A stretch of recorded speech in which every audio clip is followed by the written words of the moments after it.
নওগাঁর মান্দায় ড্রাম ট্রাকের সাথে প্রাইভেট কারের মুখোমুখি সংঘর্ষে প্রাইভেট কারের 2 যাত্রী নিহত। এই ঘটনায় আহত হয়েছে আরও 2 জন।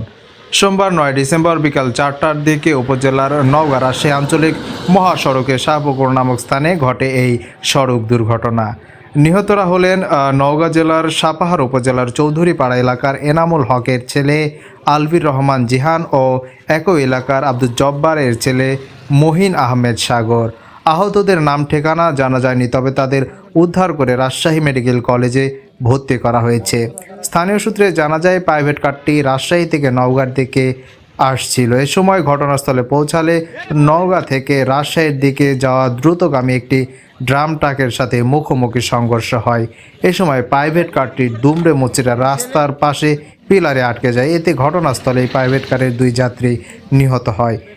প্রাইভেট কারের পিছনে থাকা একটি বাসকেও ধাক্কা দিয়ে পালিয়ে যায় ড্রাম ট্রাকটি, তবে বাসে থাকা কোনো যাত্রীর হতাহত হয়নি। সকাল থেকে ঘন কুয়াশা আচ্ছন্ন থাকায় এই সড়ক দুর্ঘটনা হতে পারে বলে বিষয়টি নিশ্চিত করেছেন মান্দা থানার ভারপ্রাপ্ত কর্মকর্তা OC Mansur Rahman.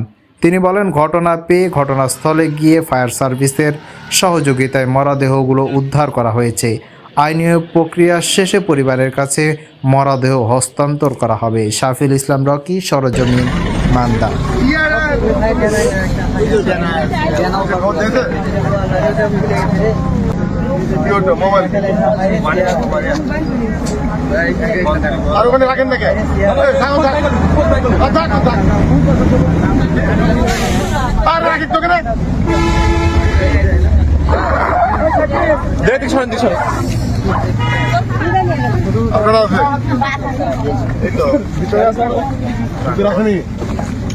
Sir video করে ফেলছি ভিডিও